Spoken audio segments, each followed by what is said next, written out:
শুক্রবার সকালে হঠাৎ ঠিক করলাম যে শনিবারটা তাহলে মাইশোর ঘুরে আসি। বন্দে ভারত শতাব্দী কোনোটাই টিকিট পাচ্ছিলাম না, তাই তৎকালে একটা টিকিট কেটে নিলাম ম্যাজেস্টিক থেকে মাইসোর অবধি। বেঙ্গালুরু সিটি জংশন থেকে 11:30টার সময় ট্রেন ছিল, তাই আমরা সকাল 7টার দিকে খেয়ে দিয়ে একবারে রেডি হয়ে বেরিয়ে পড়েছি। মেট্রো ধরে চলে গেছি সোজা কেএসআর বেঙ্গালুরু স্টেশন। ওখান থেকে ভেতর দিয়ে হেঁটে পৌঁছানো যায় স্টেশনের ভিতরে।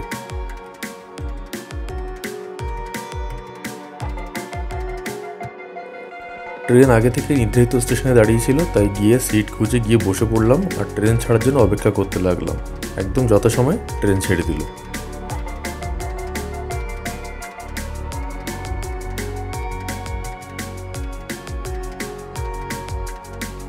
মাইসোর যাওয়ার পথেই পড়ে রামনগর স্টেশন। এই সেই রামনগর যেখানে সেই বিখ্যাত শোলে সিনেমার শুটিং হয়েছিল। ওই দূরে যে পাহাড়গুলো দেখা যাচ্ছে, ওখানে গেলে গব্বরের সেই ঠেকও দেখা যায়। আর ওই যে দেখা যাচ্ছে মাইসোর হাইওয়ে, খুব সুন্দর ভিউ থাকে। উইকেন্ডে প্রচুর লোক লং ড্রাইভে আসে, প্রচণ্ড ভিড়ও থাকে রাস্তায়।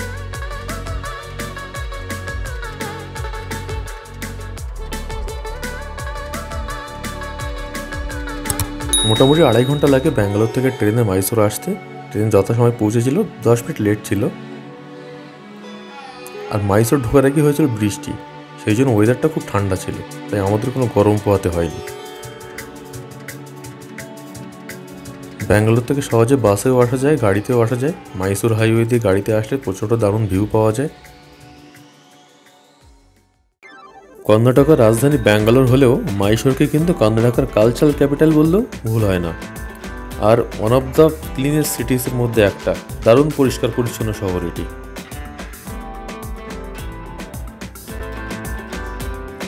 স্টেশনের বাইরেই রয়েছে অটো স্ট্যান্ড, তবে আমরা বাইরে এসে ওখান থেকে উবার বুক করে নিয়েছিলাম। স্টেশন থেকে বেরিয়েই আপনাকে প্রচুর অটোওয়ালা ধরবে, 100 টাকা বলবে মাইসোর প্যালেস নিয়ে যাওয়ার জন্য।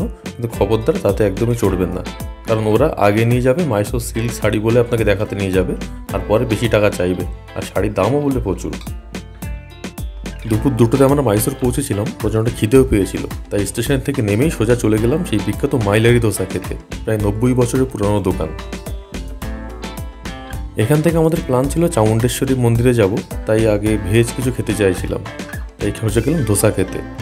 কাজল আগারওয়াল থেকে শুরু করে অনেক বিখ্যাত সিনেমা আর্টিস্ট যেমন চিরঞ্জীবী, কেজিএফ খ্যাত ইয়াশ, পুনিত রাজকুমার অনেকেই এসছেন দোসা খেতে। সবার ছবি দেখলাম টাঙানো।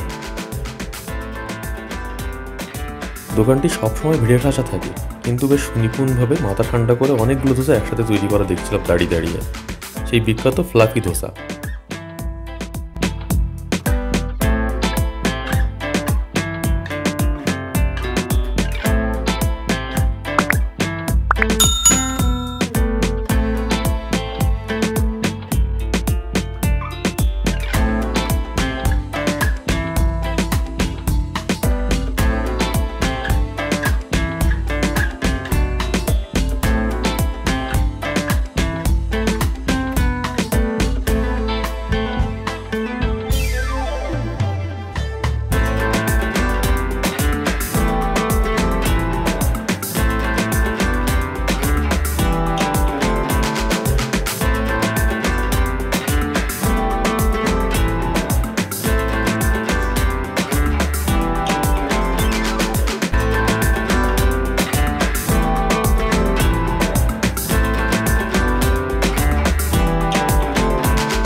দোসা তৈরি করার সময় ঘি তো দেওয়া হয়েছিল, তবে টেবিলে পরিবেশন করার আগে আবার একবার করে বাটার প্রলেপ দেওয়া হয়েছিল।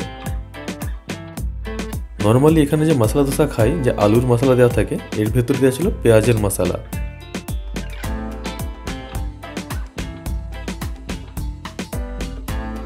এখানকার ইডলিও খুব ফেমাস, তবে ওই সময় ইডলি আর ছিল না, ওটা ব্রেকফাস্টই শেষ হয়ে গেছিলো, তাই আমরা শুধু দোসাই খেয়েছিলাম। আর এর সাথে যে কোকোনাট চাটনিটা দেওয়া ছিল, এটা পুরোপুরি অন্য জায়গার থেকে আলাদা ছিল।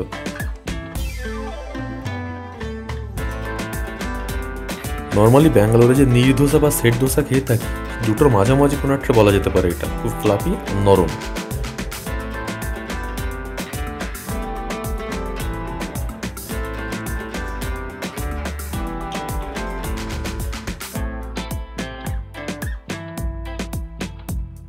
লাঞ্চের সময় মোটামুটি সবাই দুটো করে ধোসা খেয়ে পেট একদম ভরে গেছিল। এরপর ওখান থেকে বেরিয়ে রওনা দিলাম চামুণ্ডেশ্বরী হিল বা চামুণ্ডেশ্বরী মন্দিরের দিকে। মাইসোর বা মহীশূর নামটা কিন্তু এসছে মহিষাসুরের থেকে। পৌরাণিক কালে মহিষাসুরের রাজ্য ছিল এটি। সেই মহিষাসুর যাকে বধ করার জন্য দেবী দুর্গা চামুণ্ডী রূপে অবতরণ করেন পৃথিবীতে। দেবী চামুণ্ডীর নামেই নামাঙ্কিত এই পাহাড়টি, আর পাহাড়ের উপরেই রয়েছে চামুণ্ডেশ্বরী মন্দির।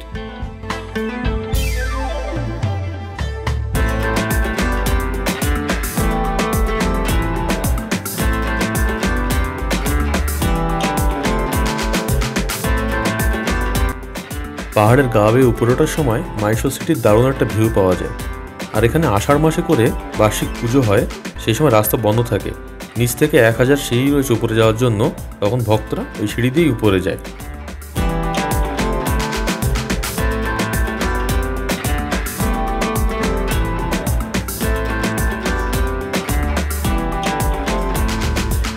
মন্দিরে যাওয়ার পথে অনেক পুজো সামগ্রীর দোকান রয়েছে, যেখান থেকে আপনি পুজো দেওয়ার জন্য অনেক জিনিসপত্র কিনতে পারবেন।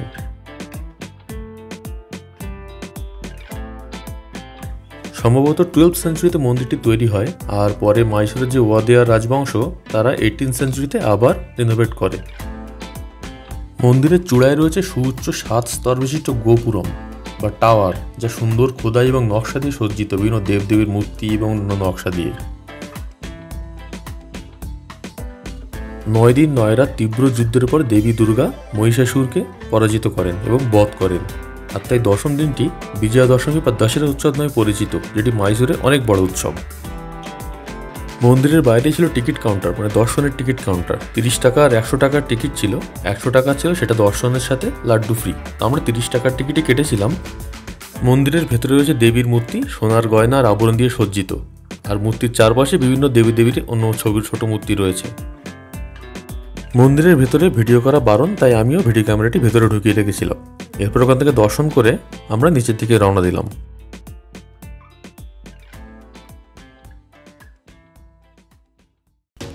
বিকেলের মধ্যে পৌঁছালাম মাইসোরের সেই সেন্ট ফিলোমেনা চার্চ বা সেন্ট জোসেফস ক্যাথিড্রাল নামেও পরিচিত। ভারতের বৃহত্তম গির্জাগুলির মধ্যে একটি। 1936 সালে নির্মিত এই গির্জা, যা সেন্ট ফিলোমেনার প্রতি উৎসর্গ করা, আর এখানকার যে আর্কিটেকচার কোলোন ক্যাথিড্রাল, জার্মানির একটি বিখ্যাত গির্জা থেকে ইন্সপায়ার্ড। এই একই আর্কিটেকচার নাকি পৃথিবীতে 3টি গির্জা রয়েছে। শুনেছি এখানে বলিউডের বিখ্যাত সিনেমা অমর আকবর অ্যান্টনির শুটিংও হয়েছিল।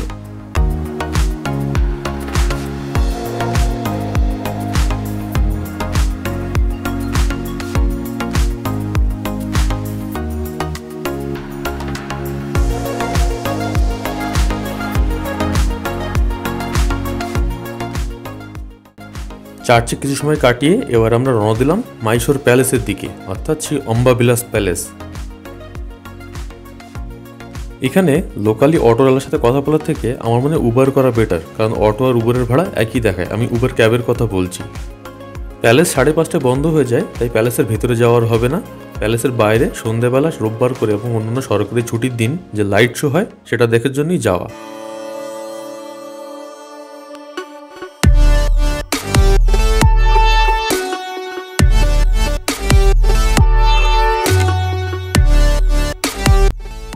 মাইসোর তথা কর্ণাটকের অন্যতম প্রধান আকর্ষণই মাইসোর প্যালেস, যার আর্কিটেকচার আপনার নজর কাড়বেই।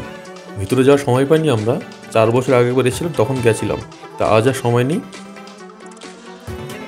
আজ এখানে সন্ধ্যেবেলা এলাম এখানকার লাইট শো দেখার জন্য। প্রায় 97,200 মতো বাল্ব লাগানো এখানে।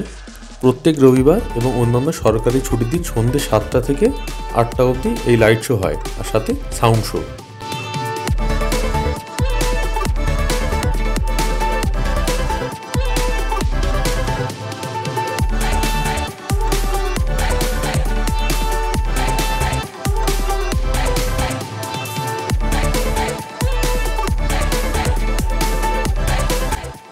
একদম ঠিক সন্ধ্যে 7টায় সবগুলো লাইট একসাথে জ্বলে উঠবে, আর সেই অপরূপ দৃশ্য আপনার নজর কাড়বেই।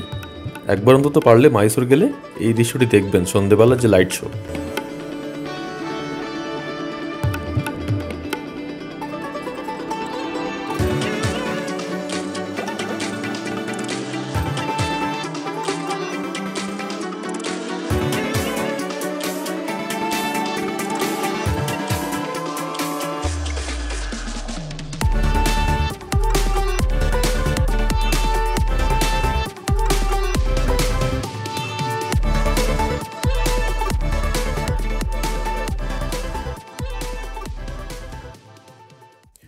ওখানে আধা ঘন্টার মতো কাটিয়ে তারপর উবার বুক করে চলে গেলাম কাছেই গুরু সুইট মার্ট।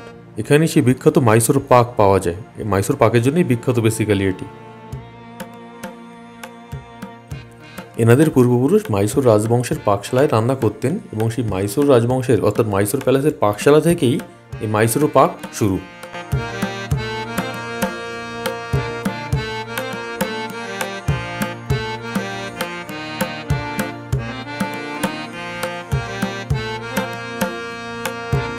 আমরা বাড়ির জন্য একটা ছোট প্যাকেট নিয়ে নিলাম আর ওখানে দাঁড়িয়ে একটু টেস্ট করলাম। প্রধানত ঘি, চিনি এবং বেসন বা আটা দিয়ে তৈরি, দারুণ টেক্সচার, সুন্দর খেতে আর ঘিয়ের দারুণ একটা গন্ধ। বিভিন্ন রকম স্বাদেরও পাওয়া যায় এটি।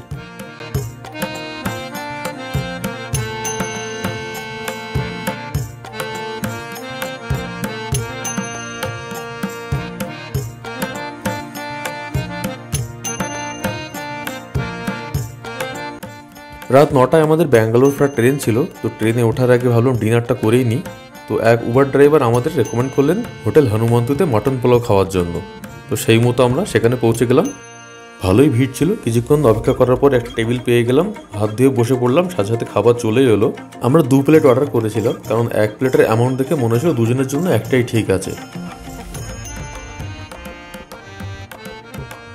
সবার রেকমেন্ডেশন আর ওখানকার ভিড় দেখে যতটা হাইপ হয়েছিল ভিতরে ভিতরে, স্বাদটা অতটা মন কাড়েনি আমার।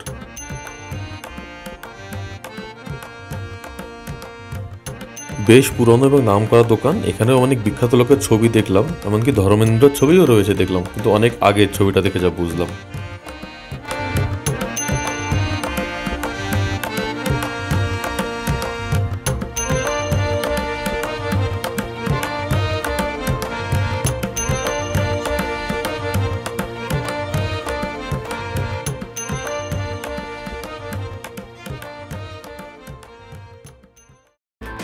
খাওয়া দাওয়া সেরে 8:30টার মধ্যে আমরা রেস্টুরেন্টে পৌঁছে গেছিলাম। 9টায় ট্রেন ছিল আর রেস্টুরেন্টে পৌঁছানোর পরপরই বৃষ্টি শুরু হলো। তো মোটামুটি বৃষ্টির আগেই আমরা পৌঁছে গেছিলাম।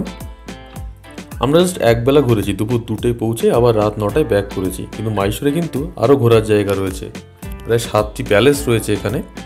আর এছাড়াও রয়েছে মাইসোর চিড়িয়াখানা, rail museum, Jagmohan palace, Karanji lake, Brindavan গার্ডেন্সও কিন্তু খুব বিখ্যাত। আমরা আর অন্যদিকে যাইনি, একবেলায় যতটুকু ঘোরা যায় ততটুকুই ঘুরে একটা উইকেন্ডের মধ্যেই আবার ব্যাক করলাম। এবারের এই ছোট্ট ট্রিপে একবেলার এই স্মৃতিটুকুই থাক। এরপরে আমরা এই স্মৃতিচারণ করতে করতে ট্রেনে উঠে ঘুমানোর হয়নি, কারণ 2.5 ঘন্টার জার্নি, তার জন্য অপেক্ষা করতে লাগলো কখন এসে পৌঁছাবো, গিয়ে ঘুম দেবো, কারণ কাল থেকে আবার অফিস। ভিডিওটি ভালো লাগলে লাইক করো আর চ্যানেলটি সাবস্ক্রাইব করো। আর কোনো কিছু রেকমেন্ডেশন থাকলে অবশ্যই কমেন্ট করে জানিও।